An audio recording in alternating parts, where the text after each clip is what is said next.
योग वशिष्ठ का आज का टॉपिक है स्थिति प्रकरण का मन और इंद्रियों की प्रबलता तथा उनको जीतने से लाभ। अत्यंत अज्ञानी और ज्ञानी के लिए उपदेश की व्यर्थता तथा जगत और ब्रह्मा के स्वरूप का प्रतिपादन। सर्ग है 24 से लेकर 31 तक का।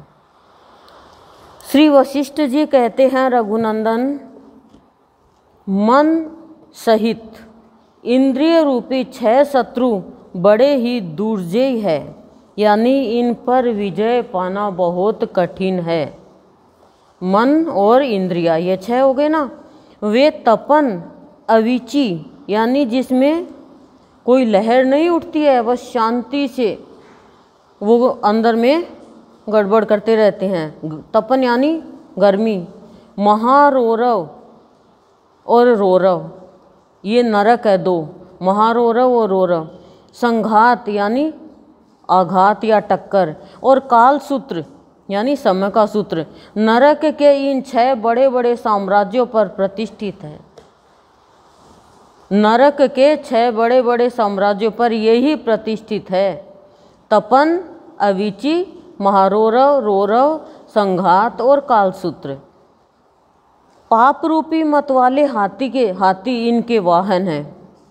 ध्यान से सुनना, पाप रूपी मतवाले हाथी मतवाला होता है, कुछ नहीं देखता। तो पापी जो पाप करता ना, वो देखता कुछ नहीं, फिर रिजल्ट मिलता तो पछताता है।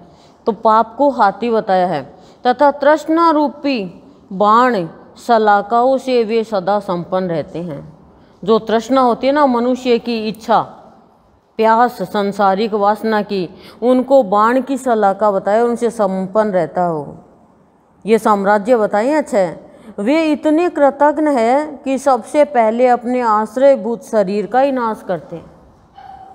कि अब शरीर है, शरीर में रहते हैं इंद्रिया और मन, लेकिन ये इतने कृतज्ञ यही इंद्रिया और मन कि अपने ही शरीर, इस शरीर में रहते हैं, उसी का नाश कर डालते हैं। उनका महान कोषागार यानी खजाना कुकर्म रूपी धन से भरा हुआ रहता है। बुरे कर्मों से, हिंसक कर्मों से। अपने इन इंद्रिय रूपी शत्रुओं पर विजय पाना अत्यंत कठिन है। इंद्रियों रूपी शत्रुओं पर विजय पाना अत्यंत कठिन बताया। शत्रु है ये, जिसने विवेक रूपी सूत के जाल से उन इंद्रिय रूपी दुष्ट शत्रुओं को बांध लिया है, उसके अंगों सम, दम, समता, शांति आदि का वे विनाश नहीं करते। क्या कहा है कि जिसने विवेक रूपी सूत से, विवेक से जिसने बांध लिया उसके अंगों को, सूत से उन इंद्रिय रूपी दुष्ट शत्रुओं को बांध लिया, उसके अंगों का वे विनाश नहीं कर सकते। क्यों? क्योंकि वो अंग में सम, दम, समता, शांति, ये 4 चीज़ को वो समझ जाता है। दम यानी इंद्रियों पर निग्रह, सम यानी शांति, निवृत्ति पाना, और समता यानी समानता की भावना, और सब सदा शांति में रहता है, जो विवेक से इंद्रिय रूपी शत्रुओं को बांध लेता है। जिसने इंद्रिय रूपी भृत्यों को काबू में कर लिया, इंद्रिय रूपी दास को काबू में कर लिया, तथा मन रूपी शत्रु को पूर्णतया बंदी बना लिया, मन रूपी शत्रु को अच्छी तरह से बंदी बना लिया, उस पुरुष की विशुद्ध बुद्धि उसी तरह बढ़ती है जैसे बसंत ऋतु में आम की मंजरी। अब देख लो क्या कहा है, इंद्रिया रूपी दासों को काबू में कर लिया विवेक से, और इंद्रियों को बांध लिया विवेक रूपी सूत से, और मन रूपी शत्रु को पूर्णतया बंदी बना लिया, और उस पुरुष की विशुद्ध बुद्धि उसी तरह बढ़ती है जैसे बसंत ऋतु में आम की मंजरी। जिसका चित्त रूपी गर्व नष्ट हो गया है, चित्त के अंदर जो घमंड है वो खत्म हो गया, और इंद्रिय रूपी शत्रु जिसकी कैद में आ गए, इंद्रिय रूपी शत्रु को जिसने कैद कर लिया, उस पुरुष की भोग वासनाएं उसी तरह क्षीण हो जाती है जैसे हेमंत ऋतु में कमल विनष्ट हो जाता है। वासना खत्म हो जाती है जैसे हेमंत ऋतु में कमल का फूल विनष्ट हो जाता है, यानी विनाश हो जाता है, ऐसे वासना खत्म हो जाती है। और हम लोग इंद्रियों में ही पड़े रहते हैं सारे दिन। इंद्रियां ये कौन सी? आँख, कान, श्वास, जीव्या और त्वचा, इन्हीं में ही तो सारे दिन लगे रहते हैं, पूरी जिंदगी भर इन्हीं में लगे रहते हैं। कोई बीमार भी होता है तो क्या खाया, कुछ खाया क्या, भगवान का भी नाम लिया का, ये तो याद ही नहीं रहते। कहीं तो अरे तन्ना भगवान को नाम दिखा है, अड़ा पेट में कुछ गयो को नहीं, अन्न को दानो, तुरंत ये कह देंगे। पर देखो जिस अनाज को हम खाते हैं वही अनाज हमें कमजोरी दे देता, नहीं खाते हैं तो। लेकिन भगवान के बिना कमजोरी कब महसूस कर पाएंगे? सत्संग के बिना कमजोरी कब महसूस कर पाएंगे? क्यों? शत्रुओं ने घेर लिया, विवेक खत्म हो गया।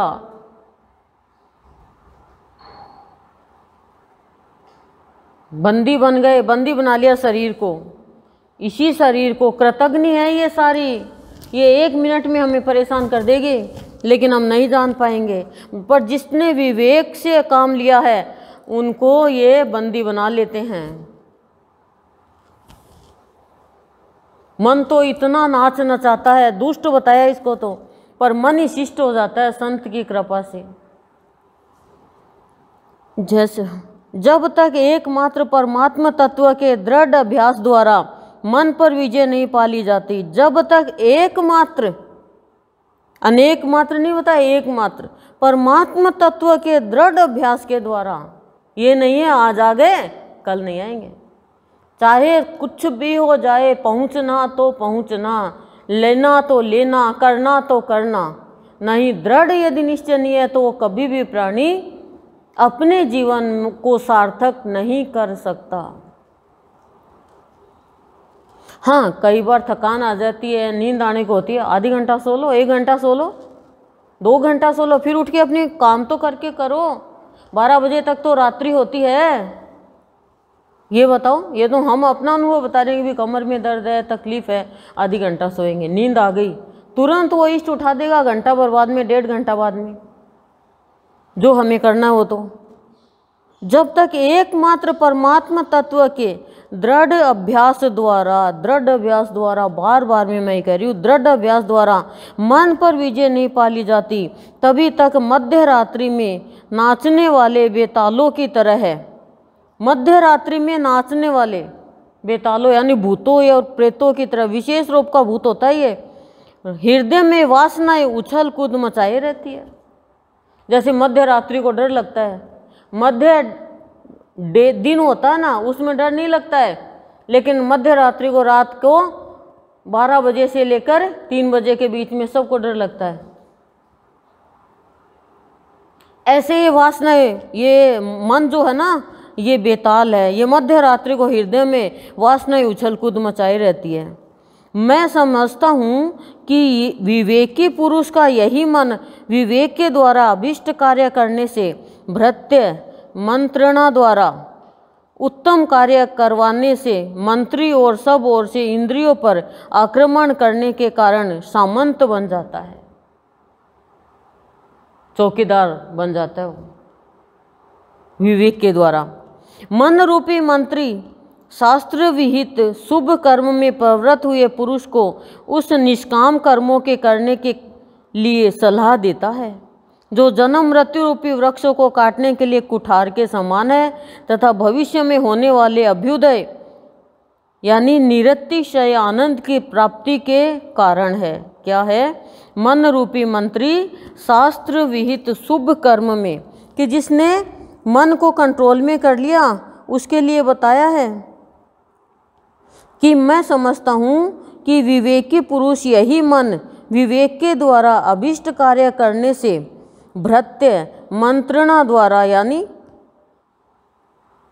दास बन करके, अभिष्ट यानी मनवांछित कार्य करने से, भृत्य मंत्रणा द्वारा आपस में बातचीत के द्वारा उत्तम कार्य करवाने से, मंत्री और सब ओर से इंद्रियों पर आक्रमण करके, मंत्री और सब मन रूपी मंत्री और सब ओर से इंद्रियों पर आक्रमण करने के कारण सामंत बन जाता है मन।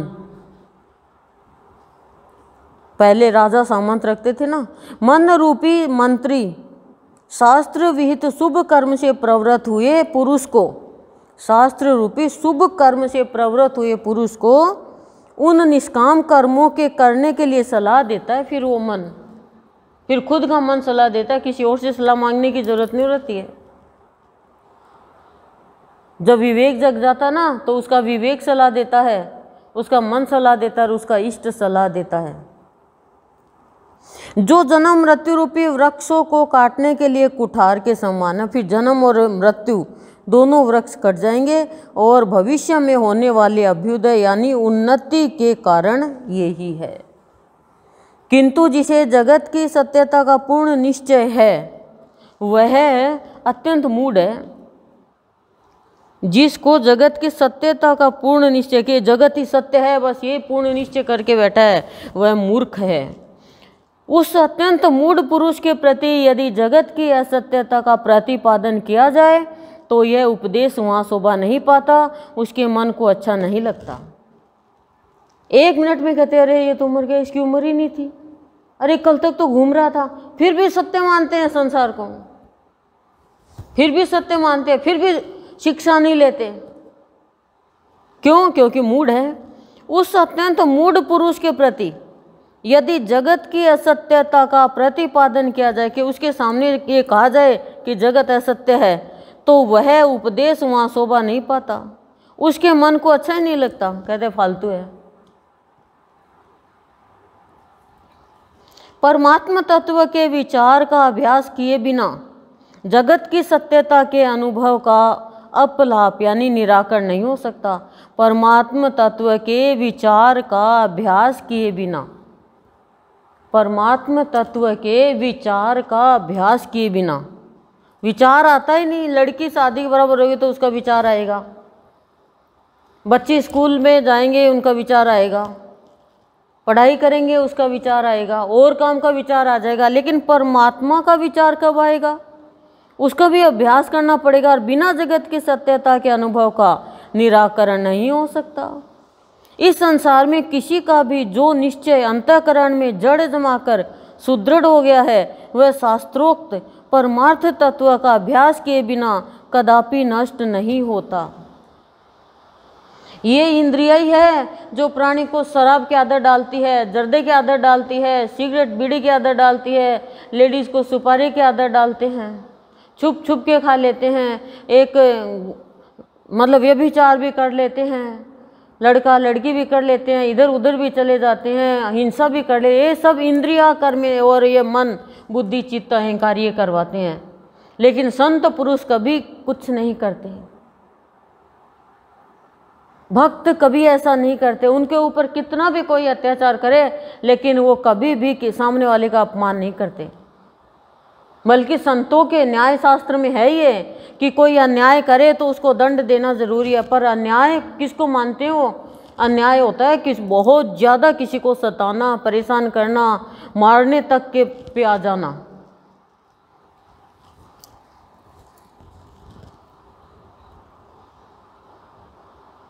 इस संसार में किसी का भी जो निश्चय अंतःकरण में जड़ जमाकर सुदृढ़ हो गया कि निश्चय यही हो गया निश्चय कि वह शास्त्रोक्त परमार्थ तत्व का अभ्यास किए बिना कदापि नष्ट नहीं होता।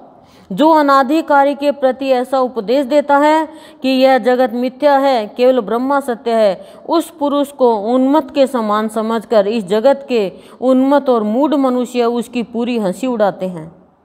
उन्मत्त यानी पागल, उस पुरुष को पागल के समान समझकर इस जगत के जो पागल मूढ़ मनुष्य है उसकी हंसी उड़ाते हैं। किंतु जो मदिरा पीकर मतवाला हो गया है, जो मदिरा से दूर रहने के कारण मदमत नहीं हुआ है, उन दोनों की कहाँ एकता होती है?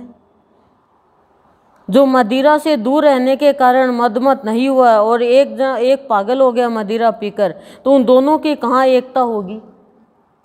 एक तो सही है, एक गलत है, एक तो कहेगा कि नहीं ये गलत है। जैसे अंधकार और प्रकाश को समझने में छाया और धूप को पहचानने में कोई बाधा नहीं आती, उसी प्रकार ज्ञानी और अज्ञानी के विषय में भी समझना चाहिए, लेकिन समझने का नाम ही नहीं है। हम तो ज्ञानी से उपदेश ले लेंगे, ज्ञानी की 2 बात सुन लेंगे, सुन के ज्ञानी के पास ही छोड़ेंगे। अपने काम की होगी भाई, हाँ भाई पारिवारिक काम की हुई तो ठीक है, नहीं कोई ज्ञानी नहीं है तो अज्ञानी है, हम ही ज्ञानी हैं। बोध के विषय में ज्ञानी और अज्ञानी की कभी एकता नहीं हो सकती, कि ज्ञान के विषय में ज्ञानी और अज्ञानी की एकता नहीं हो सकती, एकदम डिफरेंट है। एक पूर्व है तो एक पश्चिम है, एकदम विलोम शब्द है ये तो।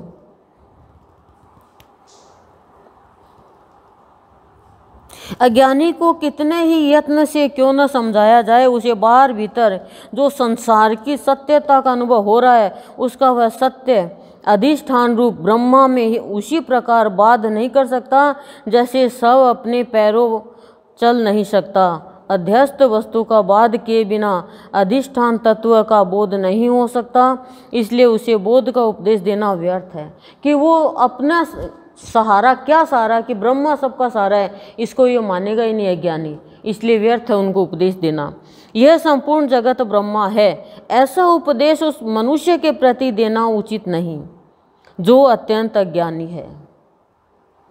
देख लो, लेकिन जो ज्ञानी बन रहे अपने आप उनको दे रहे, वही नहीं मान रहे। वही नहीं मान रहे कि मैं 10 मकान का मालिक हूँ, 5 बिल्डिंग का मालिक हूँ, मैं इसका मालिक हूँ। अरे क्या मालिक है, एक लीक के बराबर तेरी जिंदगी नहीं है माँ को पहचानने। जो माँ को माँ की लीक पर चले तो वो मालिक बन सकता है और मालिक का बन सकता है, लेकिन ना मालिक में क्या आता है, मालिक, माँ प्लस लीक यानी लाइन कि ये तो, लेकिन हम तो उसकी लीक पे चलते हैं जो दुनिया की है, परंपरा की है। माँ की लीक पे कहाँ चलते हैं, माँ को कहाँ पहचानते हैं। जो जिसने अपनी माँ को पहचान लिया, माँ ये नहीं है कि भाई जन्म देने वाली माँ, उस माँ की कोई हिम्मत नहीं है कि वो बच्चों को जन्म दे ले, उस माँ की कृपा नहीं हो तो। नहीं तो क्यों सबके बच्चे नहीं होते, क्यों मनचाहे नहीं होते। माँ की भी माँ, माँ की भी माँ, माँ की भी माँ। वो माँ कौन सी है जिसको रोज़ बोलते हैं तुम्हें माता पिता तुम्हें है, लेकिन बोलने तक ही सीमित रह गया ना, और मालिक बन गए। कैसे बन गए, जब उस माँ को ही नहीं जाना तो मालिक बनने के कैसे बनो। माँ की लीक पे चलो, माँ ने तो असुरों का वध किया था, महिषासुर का वध किया था माँ ने तो, शुंभ निशुंभ का किया था, और हम अपने अंदर ही बैठे महिषासुर का वध नहीं कर पाते हैं। यह संपूर्ण जगत ब्रह्मा है, ऐसा उपदेश उस मनुष्य के प्रति देना उचित नहीं जो अत्यंत अज्ञानी है, क्योंकि उस अज्ञानी ने तप और विद्या आदि के अनुभव से होने वाले संस्कार का अभाव होने के कारण सदा उस लोक प्रसिद्ध देहात्म भाव का ही अनुभव किया है। क्योंकि जो अज्ञानी है उसने तप और विद्या इन दोनों का अनुभव नहीं है उसे, और इसी कारण उसके संस्कार का अभाव है, और संस्कार का अभाव होने के कारण वह सदा उस लोक प्रसिद्ध देहात्म भाव का ही अनुभव करता है, देह के भाव का अनुभव करता है, वो परमात्मा के भाव का अनुभव नहीं कर सकता। श्री राम कभी भी असंसारी आत्म भाव का उसे अनुभव नहीं कर सकता, कभी भी असंसारी आत्म भाव का उसे अनुभव नहीं हुआ। श्री राम जिसको थोड़ा थोड़ा ज्ञान है उस पुरुष के प्रति ही यह उपदेश वाणी सुशोभित सफल होती है, कि थोड़ा सा भी ज्ञान है ना उसी के लिए मेरी ये वाणी सफल होगी। जो पुरुष पूर्ण ज्ञानी है उसको तो मैं हूँ इस प्रकार अहंकार स्पद रूप से विचार करने के लिए कुछ भी नहीं है, उसे अहंकार नहीं है, इसलिए वह भी उपदेश देने के योग्य नहीं है। श्री राम जिनको थोड़ा थोड़ा ज्ञान है उस पुरुष के प्रति ही ये उपदेश वाणी सुशोभित यानी सफल होती है, लेकिन जो पुरुष पूर्ण ज्ञानी है उसको तो मैं हूँ इस प्रकार अहंकार स्पद रूप से विचार करने के लिए कुछ भी नहीं है। उसके अंदर अहंकार है कि मैं हूँ, इसके लिए कुछ भी नहीं है, इसलिए वह उपदेश देने के योग्य नहीं है। तात्पर्य यह है कि जो न तो अत्यंत अज्ञानी है और न पूर्ण ज्ञानी है वही जिज्ञासु इस उपदेश का अधिकारी है।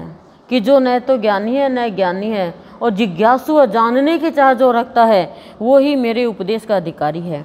जो शुद्ध बुद्धि से युक्त ज्ञानी पुरुष निरंतर यह अनुभव करता है कि यह सब कुछ शांत परब्रह्म ही है, उसके इस अनुभव का बोध कैसे हो सकता है? आत्मा में परब्रह्मा के अतिरिक्त दूसरी कोई वस्तु है ही नहीं। सोने में अंगूठी आदि की तरह आत्मा में अन्य किसी की प्रतीतिक सोने में अंगूठी आदि की तरह आत्मा में अन्य किसी की प्रातीतिक सत्ता भी नहीं है। मूढ़ पुरुष मिथ्या अहंकारमय है और सुंदर बुद्धि से युक्त ज्ञानी एकमात्र सत्य आत्म स्वरूप है। इन दोनों के स्वभाव के अंतर का निराकरण कहीं नहीं हो सकता। दोनों का डिफरेंट स्वभाव बता दिया। जो सर्वत्र व्याप्त, शांत, शुद्ध, चेतन, आकाशवत, निर्विकार, निर्मल तथा उत्पत्ति विनाश से रहित है, उनसे सहित नहीं, रहित है, एकदम खाली है, वह ज्ञान स्वरूप पर ब्रह्म ही परमार्थ सत्य है। जिसके नेत्र तिमिर रोग से पीड़ित है, उसकी स्वाभाविक दृष्टियां ही आकाश में केशों के वर्तुलाकार गोलों की तरह प्रतीत होती है। कि जिसके नेत्र अंधकार के रोग से पीड़ित है, उसके स्वाभाविक दृष्टियां आकाश के केशों के वर्तुलाकार यानी वृत्त के आकार के गोलों की तरह प्रतीत होती है। उसी तरह चिन्मय परमात्मा में ये सृष्टियाँ प्रतिभाषित होती है। वह चिदाकाश स्वरूप सत्यात्मा अपने आप को जैसा समझता है, क्षण भर में वैसा ही अनुभव करने लगता है। उसके दृष्टि बल से असत्य वस्तु भी क्षण भर में सत्य सी प्रतीत होने लगती है। जैसे मरुभूमि में सूर्य की किरणों के ताप को ही मृगजल या मृग तृष्णा नाम दिया गया है, उसी प्रकार जो आकाश की जो निराकार है उसी प्रकार जो आकाश की जो निराकार है, उस आकाश रूप चिन्मय परमात्मा के अपने स्वप्न तुल्य प्रतिभास का ही जो वास्तव में शून्य है, जगत नाम रखा गया है। जैसे मरुभूमि में सूर्य की किरणों के ताप को ही मृगजल या मृग तृष्णा नाम दिया गया है, ये तो बहुत बार बता दिया आपको। उसी प्रकार जो आकाश की जो निराकार है, उसी प्रकार जो आकाश की जो आकाश के जैसे निराकार है, जिसका कोई आकार नहीं है। निराकार का मतलब जिसका कोई आकार नहीं है, सब जगह वही है। उस आकाश रूप चिन्मय परमात्मा के, उस आकाश के रूप का चिन्मय परमात्मा यानी चेतन परमात्मा के अपने स्वप्न तुल्य प्रतिभास का ही, अपने स्वप्न तुल्य प्रतिभास के अनुभव का ही जो वास्तव में शून्य है यानी शांत है, कुछ भी नहीं है वहाँ, उसका नाम जगत रखा है। जगत नाम रखा है उसका। जैसे स्फटिक शिला का, स्फटिक शिला क्या है? वो फिटकरी जिसमें आर पार देखा जा सकता है, मध्य भाग वास्तव में घनीभूत है। उसी प्रकार महाचेतन परमात्मा का यह जो शांत और निर्मल अपना स्वरूप है, महाचेतन परमात्मा का यह जो शांत और निर्मल अपना स्वरूप है, वह वास्तव में सच्चिदानंद घन है।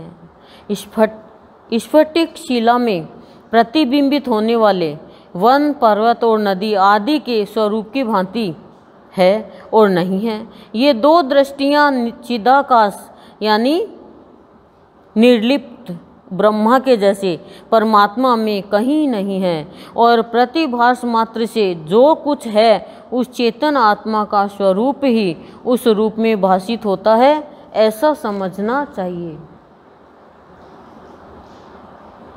सर्ग 24 से 31 पूरा हुआ। ओम शांति शांति।